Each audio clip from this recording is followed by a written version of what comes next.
Inaanyayahan namin po ang ating mga kababayan na sumama dito at nakahanda kami pong mag-vigil hanggang matapos ang magiging deliberasyon ng Senado kung matutuloy ba o hindi ang impeachment trial. At hanggang ano na po ito, hanggang sa darating na July 28 State of the Nation Address, magiging bahagi na ito ng mga isasagawang pagkilos ng bayan at ng iba't ibang mga grupo. So, hingi na po natin ngayon siguro ang pahayag ng mga kasalukuyang mambabatas natin, dating mambabatas, at yung pagtingin ng ating dalawang abogado na kasama po sa ating panel. Tapos yung iba pang mga sectors. Alright. Sige, ako na. Magandang umaga sa ating mga kasamang media dito at sa lahat ng ating taong bayan na nakakapanood nitong media conference. So, ang masasabi natin, ang may kasalanan, dapat pinapanagot, hindi pinapalusot. So, nakakadismaya, nakaka-disappoint itong nangyayari sa Senado dahil pinuspone na nga, di ba? Nakalagay sa Constitution forthwith. So, dapat immediately, dapat no after February 5, itinuloy yung impeachment trial. Pero ang daming dahilan, di ba? May election daw, may kampanya daw, at ngayon, biglang pinuspone na naman ng June 2 dapat, ngayon June 11 naman. At ito na naman ang sinasabi ng Senado, no, sa pamumuno ni Senate President Escudero, ay ito na namang mga legislative agenda daw ng mga naiwan. No? Hindi magkaiba itong impeachment, na ito yung katungkulan ng mga senador para sa legislative agenda at saka itong impeachment. Magkaiba yan na nakalagay sa Constitution na dapat equally ay tinitignan ito na mahalaga, lalong-lalo na yung pagpapanagot sa isang opisyal, mataas na opisyal na katulad ni VP Sara Duterte doon sa winaldas na pera, no, sa confidential funds. So hindi na lang ito confidential funds, no? Nakita natin sa articles of impeachment ang iba't ibang mga kasalanan niya. Kaya talagang dapat na ituloy ito, walang kondisyon, no? Obligasyon nyo mga senador, kaya inahamon ko yung mga senador.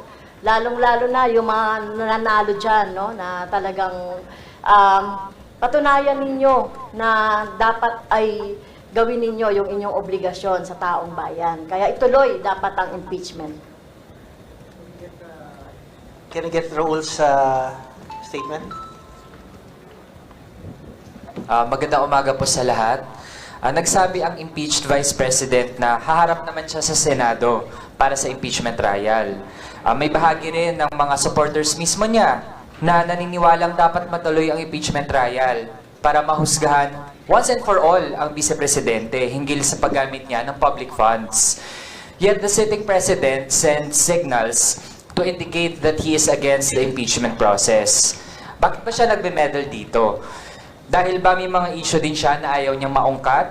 Okay lang ba sa iilang makapangyarihan na ibaba ang standards pagdating sa pagpapanagot ng mga kurakot? Kasi baka pare-pareho lang din pala sila ng mga kurakot na pinoprotektahan ng isa't isa? Yan ang tanong natin. Para sa mga senador at sa presidente na humaharang sa impeachment trial, maliit na bagay lang ba ang 612.5 million na confidential funds? Nasanay na ba sila sa korupsyon? Kaya parang wala lang sa kanila ang maraming lumabas na ebidensya ng paglustay ng impeached Vice President sa pera ng bayan. Na mismo pati si Marian Rivera ay naging recipient daw di umano ng confidential funds. Ang reconciliation sa batayan ng pagsasawalang bahala sa korupsyon ay sampal sa taong bayan na siyang nagdurusa habang ang edukasyon ay kinakatasan ng budget at ang serbisyo ay pinopolitika. Habang pinoprotektahan nila ang kakayahan ng isa't isa na gamitin ang pera ng bayan para sa sariling interes, lalong na pag-iiwanan ang taong bayan. Kaya ang panawagan po natin bilang mga kabataan, no more delays, no more dribbling. Start the impeachment trial now. Thank you. Salamat, Raul. Can we get Representative Arlene's statement? Yes, maiksi lang po. Dapat talaga ituloy, no, yung impeachment trial. Yan naman ang panawagan, hindi po natin, kundi ng lahat ng mamamayan. Ano?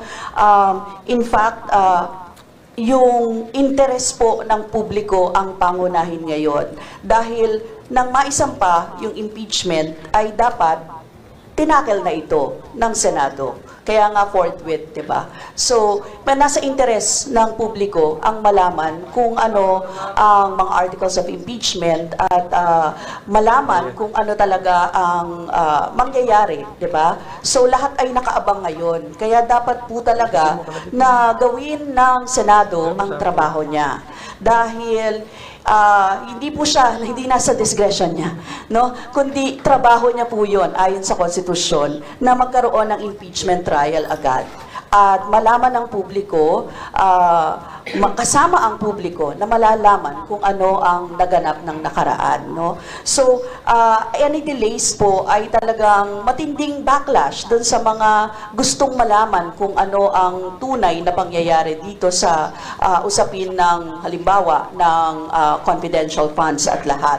At hindi rin po hindi matatapos din, no, sa trial yon, kundi magpapatuloy talaga ang publiko na maging vigilant, pagbabantayan kung ano ang magiging aksyon ng lahat, lalong-lalo na ng Senado dito. Kaya magpapatuloy po yan kung kinakailangan po na magkaroon ng mga rallies, kung kinakailangan magkaroon ng mga petitions, kailangan magsalita ang mga influencers. Ngayon po nakikita naman natin yan, nagsasalita ang marami, no? Lalong-lalo na sa social media, mainit na pinag-uusapan ang pagsisimula ng impeachment trial. Kaya po dapat lang gawin ng Senado ang trabaho niya. Alright, thank you, Rep. Arlene. Can we get former Representative Lisa Masa's statement on the issue at yung pagtingin doon sa nagiging aksyon ng Pangulo sa usaping ito? Gusto lang namin ipaalala sa Senado, lalong-lalo na kay Senate President Chis Escudero, na sa kaibuturan ng impeachment complaint ay ang kagustuhan ng mamamayan para sa hustisya, para sa katarungan, para sa accountability, at para sa pagwawakas ng impunity kaugnay ng korupsyon at anomalya sa gobyerno. Malinaw na ang ating subject ng impeachment complaint ay si Vice President Sara Duterte, pangalawa sa pinakamataas na pinuno ng ating bayan. At napakahalagang mensahe na ang Senado ay tumindig para sa katarungan bilang isang branch ng government na napaka-importante ang papel sa usapin ng accountability. Kaya sana ay mabuksan ang isip at puso ng mga senador at aayon sa katotohanan at katarungan para sa sambayanan. Marami po salamat. Alright, hingin naman natin ang pahayag ni incoming ACT Teachers Representative Antonio Tino. Malinaw po yung sequence of events, no? Pagkatapos ng eleksyon, nagpahayag si Pangulong Marcos, ayaw niya ng impeachment. Tapos niyan, mayroong isang prominenteng leader ng so-called traditional opposition na naglatag ng parang legal na argumento na wala na raw jurisdiction yung incoming Congress or Senate sa impeachment trial, kaya malamang daw ay hindi na ito magtutuloy. No? Pagkatapos nun, narinig na natin sunod-sunod ang iba't ibang mga senador sa pangunguna ni Senate President na kung bakit nga marami na raw mga legalities and technicalities na magiging hadlang sa pagtuloy ng impeachment. Ito po ang mensahe ko sa ating mga kababayan. No? Hindi po legal ang usapin. No? Malinaw po ang mandato ng konstitusyon. Pag meron ng articles of impeachment, kaya kailangan simulan agad ng Senado ang impeachment trial. Binibigyan po ang Senado ng lahat ng kapangyarihan para maisagawa ito, including yung kapangyarihan gumawa ng sarili niyang rules. No? So nasa buong poder po ng Senado na ituloy ang impeachment trial kahit pa may kakaibang circumstance, no? Kaya nga siya merong rule-making power, including yung matatapos na ang kasalukuyang Senado at magkakaroon ng bago, no? So may buong kapangyarihan ng Senado para harapin ang ganitong sitwasyon, no? Kaya wag po tayong magpalit lang, wag po tayong masindak, wag po tayong magpatali sa legal questions. Hindi po legal question ito. Again, ang usapin po rito ay kailangang panagutin ang Vice Presidente dahil gusto malaman ng mga Pilipino anong nangyari doon sa 612.5 million pesos na confidential fund, no? At managot ang dapat managot. At mangyayari lang po yan kung magkaroon ng impeachment trial. Kaya muli, simulan na ang impeachment trial at tapusin ito hanggang dulo. Alright, thank you, incoming ACT Teachers Representative Tonchi Pino. Totoo po na we are on high moral ground in demanding accountability for corruption. Bagay na bihirang-bihirang malitis at mapanagot ng maayos dito sa ating bansa. Pero kukunin din natin ang oportunidad na ito para sagutin head-on yung mga lumabas na mga legal issues kahapon sa Senado. At hindi namin kailangan ding linawin ang ating dig natin dito sa mga bagay na ito. So, kahapon nabanggit ng Senate President na the plenary is supreme, the Senate plenary is supreme, and it is now up to the 20th Congress to determine whether the impeachment trial will push through or not. So, can we get Attorney Rene Co's take on that issue? Magandang umaga po sa ating lahat. Ang pagtingin ng kabataan ay paasa at gaslighting ang ginagawa na sa laban sa mamamayang Pilipino at sa kabataan. Paano natin nasabi yun, no? Paasa dahil clear ang naging response ng mamamayang Pilipino sa naging pangungurakot ni Vice President Sara Duterte, ang betrayal of public trust niya.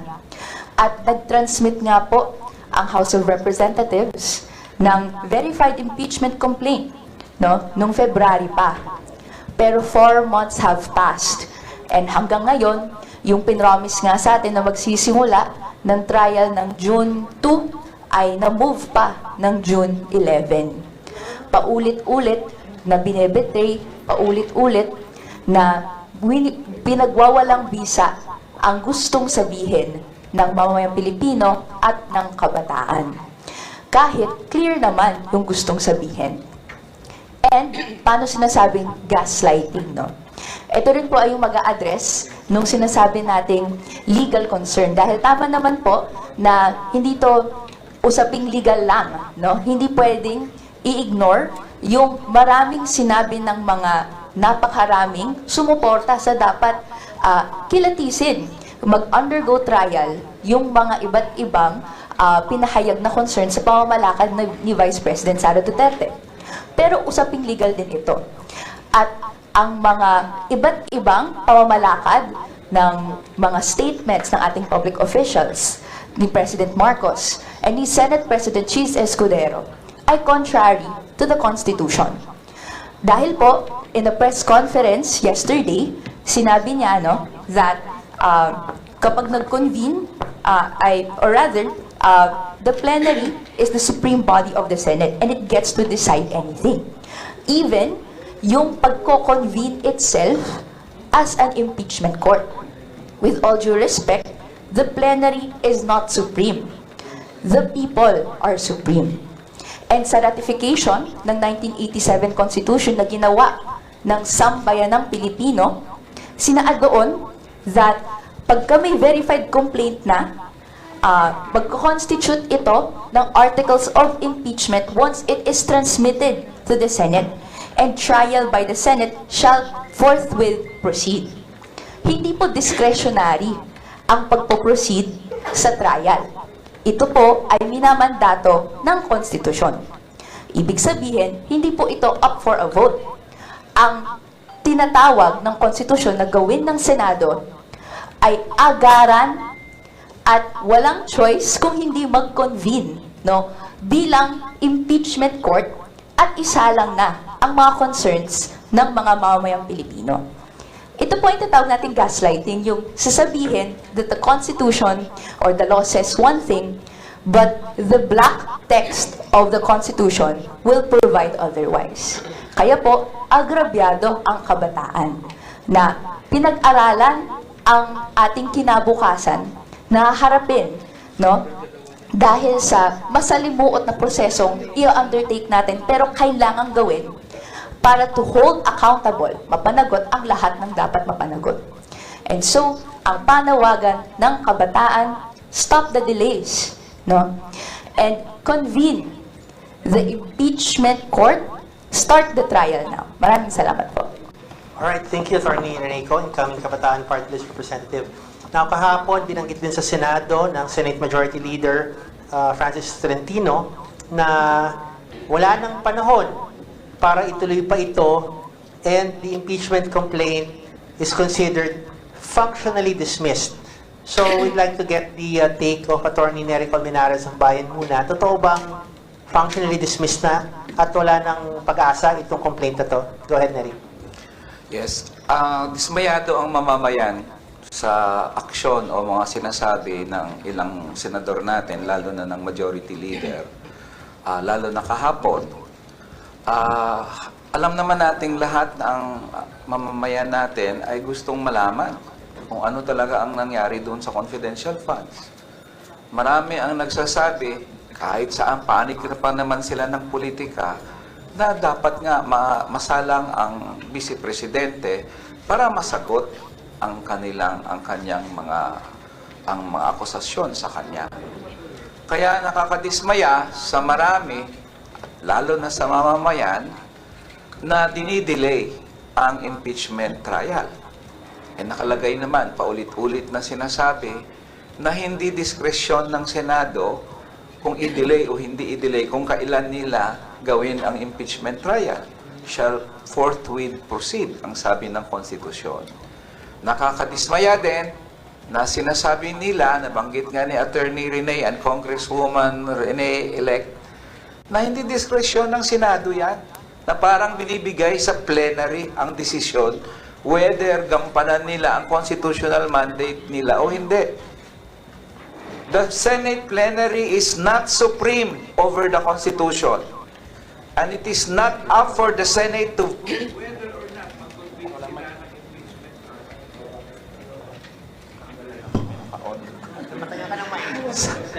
Ilang beses na ako napatayan ng mic dito sa Kongreso. Anyway. Dalawa na, okay. Sana ba ako naputol? Hindi diskresyon ng Senado whether or not i-fulfill nila ang kanilang constitutional mandate. Hindi. Kasi hindi diskresyon yan whether they will vote or not kung mag-convene sila ng impeachment court. Wala namang sinabi ang Constitution that it is your authority to decide whether or not you will convene an impeachment court or hold trial. Ang nakalagay sa Constitution, you have the sole authority to decide on impeachment cases. Sila na lang. Walang diskresyon yon, trabaho nila yon. Lalo na yung sinabi na ang plenary ng bagong Senado, kung sakali naman sa 20th Congress, didesisyon na nila whether or not to hold an impeachment trial or to convene an impeachment court. Walang ganon sa konstitusyon, kahit sa rules nila. Ang sabi nga nila, pag na-convene ang impeachment court, it shall proceed forthwith and until judgment. Kung kailan man ang judgment na yan, o hindi gawin nila, whether it will in the 19th Congress or the 20th Congress, gawin nila. That's what the Constitution and their very rules say. Hiwalay nga ang impeachment trial sa legislative eh. In fact, sa rules mismo ng Senado, sinasabi na pag may impeachment trial, mag-adjourn mo ng legislative. Kasi hiwalay na bodies yan. So, yung sinasabi na hindi makatawid, opinion niya ng majority leader. Pero ang Constitution that does not say na ang impeachment trial pwede mong putulin kung mag-adjourn ang legislature o kaya may new Congress na mabubuo. Pangalawa, sabi nga ng marami, it can be argued talaga na continuing body nga yan eh. Yung kanyang opinion na kaya nga 12-12 is about two-thirds of the Senate. Wala yan, walang basis yan na ang ganito ang US Constitution. No. The Constitution is clear. Kayo lang ang may karapatan, may poder na mag-resolve ng impeachment case. Wala na. Kung kayo ay patayin yung impeachment, di wala nang pupuntahan ng taong bayan in terms of accountability. So basically, itong mga sinasabi na, well, ang business natin is complete, rules nyo yan. That your business, legislative business is finished and cannot go over to the next Congress. Rules nyo lang yan. The Constitution does not say that. So, basically, ang conclusion dito talaga, ang panawagan ng taong bayan, ituloy nyo yung impeachment trial and it is not up to the discretion of the Senate or senators for that matter kung ituloy o hindi. So, klaro, sa June 11, hindi pwedeng may motion dyan whether or not to convene the impeachment court. Hindi pwede yan. Hindi pwedeng pagbotohan yan ng Senado. I-co-convene nilang impeachment court sa June 11, although we would prefer, i-convene yan nila nga bukas, ngayon. Kaya naman nila, yun ang constitutional mandate. At lastly, this is not just an impeachment trial of the Vice President today. Hindi under trial lang si Sara Duterte. Under trial din dito ang administrasyong Marcos sa issue ng accountability at pagsawata ng graft and corruption. Ang reconciliation niya with the Duterte sets aside the interest of the Filipino people to hold public officials, ang Diyos ng mga public officials, na hindi matatanggal sa gobyerno kung hindi sila makonvict sa impeachment. Posisyon ng Marcos administration with regards graft and corruption and accountability. At dito, hindi lang si Sara Duterte ang huhusgahan ng taong bayan, kundi ang gobyernong Marcos. Maraming salamat.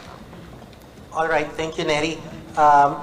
Siguro hihingan natin ng maikling mga pahayag, yung mga iba pa nating complainants na nandito. We can start from, so si Rep. Emmy ang magsasalita for GWP. Then, sunod-sunod na po dito sa side na to.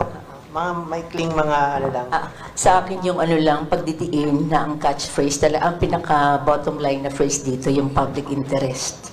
Ibig sabihin, ang publiko talaga, hindi yan mga multo, no? Mga totoong tao na yung 612 million ay napakalaking bagay sa mga mahihirap, na nilustay, winaldas. At yung isang interest na kailangan ng malaman din ng publiko at hamon ito doon sa Senado at sa proseso ng impeachment. Yung isang hakbang pasulungan sana ito doon sa pagbasag doon sa kultura ng impunity. Kasi pag ito napalusot na naman, yung mga dapat managot, lalong dagdag doon sa pagpapatibay ng kulturang impunity na yung mga kasalanan sa taong bayan ay nawawala ng halaga. At alam natin, napakarami nang naapektuhan. Kaya ang panawagan ng kababaihan, lalo na mula sa batayang sektor, at yung naghahangad ng pagbabago, ganapin na hanggang makonvict. Ito yung mahalaga makonvict at managot ang may kasalanan na si Vice President Sara. Thank you, former Representative Emmy De Jesus. So, pababa na po, from Vlad, iba pa, maikling mga pahayag po. Sige po, magandang umaga sa lahat. No? Sa sektor po ng edukasyon, nakikita talaga natin yung possible na i-delay yung impeachment. No?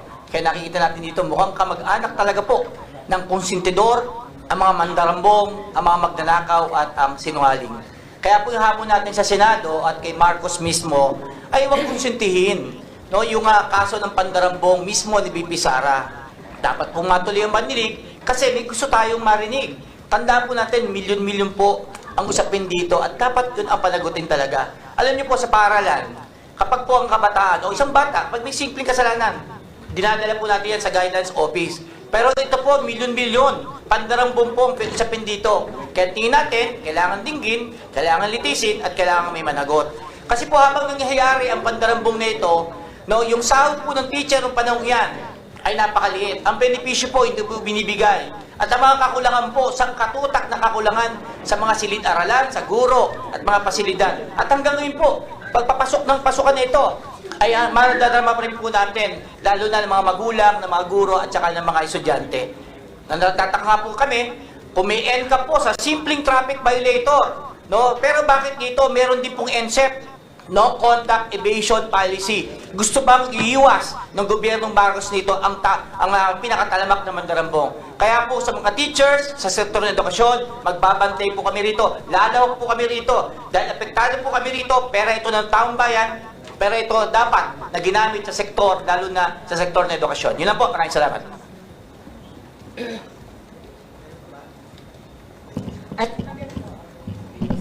Magandang hapon po. Ako po si Ming mula sa Anak Bayan sa Hanay ng Mga Kabataan. Kung sa hanay naman po ng mga kabataan, ang tindig po namin, the more na i-delay ng Senado yung impeachment trial, ang sinasabi po nito ay pagdidelay din ng pananagutan at pagbibigay pa ng pagkakataon kay Sara Duterte at sa iba pang mga opisyales ng gobyerno na pagnakawan ang taong bayan. At ang bawat piso po na ninanakaw ng mga opisyales ay katumbas din ng pagnanakaw ng kinabukasan naming mga kabataan.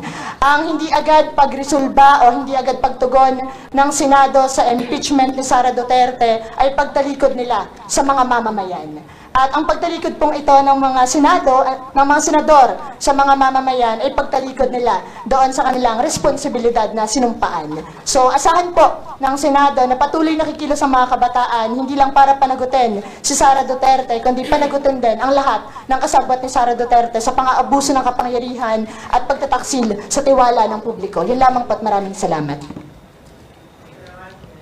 Magandang umaga po sa ating lahat. Bilang kinatawan po ng sektor pangkalusugan at impeachment complainant din po, gusto kong ipahayag na sabihin at nakakadismaya po ang ginagawang pagdidelay ng impeachment trial ni VP Sara Duterte. Dapat gawin ng Senado ang tungkulin niya na litisin at panagutin si VP Sara. Yung halagang 612.5 million po na sinasabi natin ay hindi simpleng halaga at napakaliit, napakalaki po, na dapat sana ay natamasa ng sambayan ng Pilipino sa napagkait na serbisyong panlipunan tulad ng sa kalusugan po. Kaya ang pahayag po natin, dapat ituloy ang impeachment trial, convict VP Sara po, ngayon na.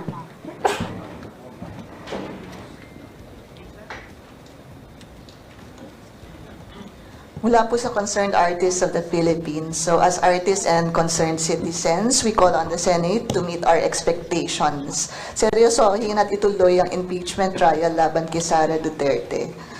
The continued inaction and inefficiency over the impeachment sends out the wrong message not just Filipinos but to the whole world.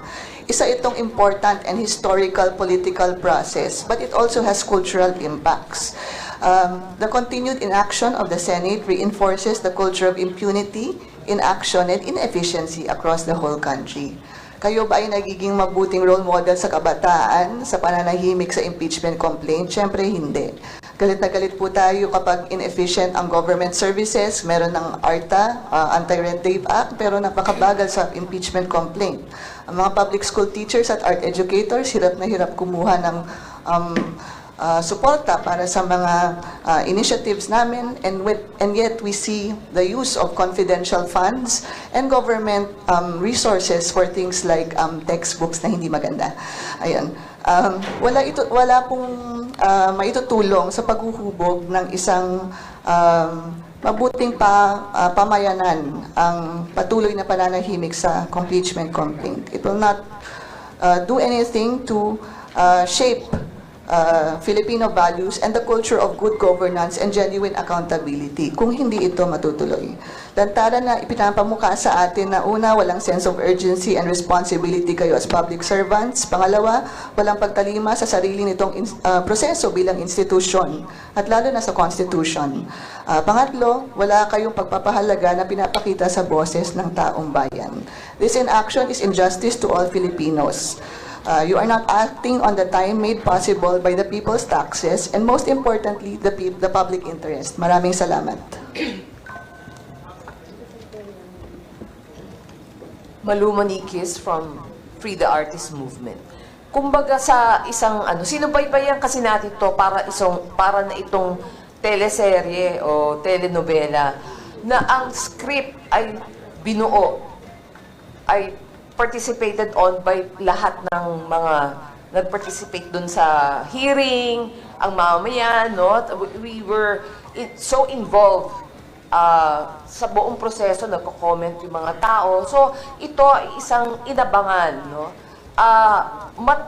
Matatapos na mabubuo na natin yung kwento. Pero parang merong strong hand, may na gustong mangialam sa script, gustong baguhin yung logical ending nito, na dapat talaga hindi tayo pumayag. So, nananawagan ako, no, sa lahat ng mga artista na nasa pelikula, nasa telebisyon, lahat ng artists, to speak out, no?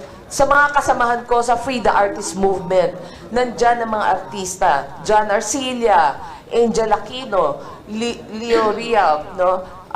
Jaime Fabregas. Sana maging boses tayo ngayon ng mamayan. Tayo ngayon ay tinatawagan na manindigan at maglabas na natin ang ating posisyon tungkol dito. So, dapat magsama-sama po tayo at kumilos. Magiging kaisa kami, ang FAM, sa kung ano man magiging plano ng grupong ito. Maraming salamat.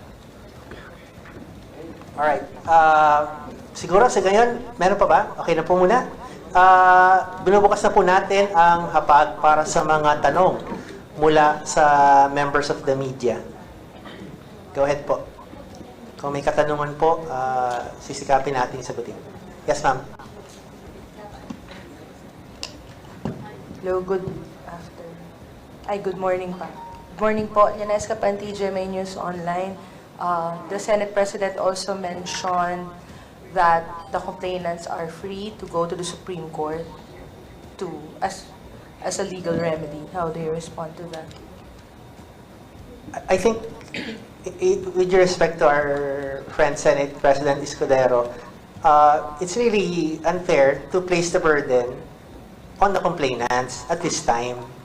No? Hindi po pwedeng ipasa sa complainant yung problema na nilikha ng Senado. Hindi naman pwede na may ginawa sila. Hindi rin how ridiculous it has become. It was transmitted to them February 5. They said, wala nang time kasi election na, delayed it for 4 months. Then they rescheduled it on the last session day, June 11. Tapos sasabihin ngayon ng Senate Majority Leader, ay wala nang time, functionally dismissed na tong kaso, hindi na natin pwedeng ituloy. So they delayed it so much, and then on the last day they will say, ay wala nang time. So why is that the problem of the complainants? Why shift the burden to the complainants for something that the Senate created, for a problem that the Senate created? So sana ito ma-resolve by the Senate acting on its constitutional duty. Yun lang naman po ang hinihingi natin. And if I may add, ang itatransmit sa Senate, hindi naman yung complaints, kundi articles of impeachment na pinirmahan ng 215 representatives of the House. So, yun ang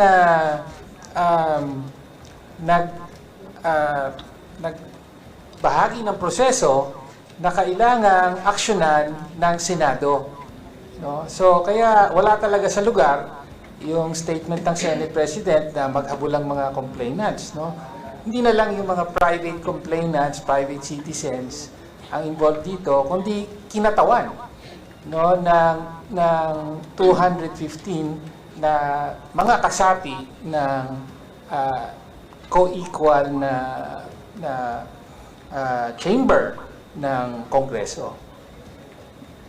At bilang bahagi ng complainant ng yun dito sa articles of impeachment, so with due respect sa ating Senate President, No? So, ang tanong ko dito, sino ba yung pinoproteksyonan mo sa ganyang sinasabi mo? Yung taong bayan ba? O si Sara Duterte? Kaya mag-isip-isip kayo, no? Sino pinoproteksyonan? Lalong-lalo na yan, yung mga nanalong mga senador sa nakaraang eleksyon na yan. Pakita nyo na kayo ay maglilingkod sa taong bayan at hindi sa isang tao o isang pamilya.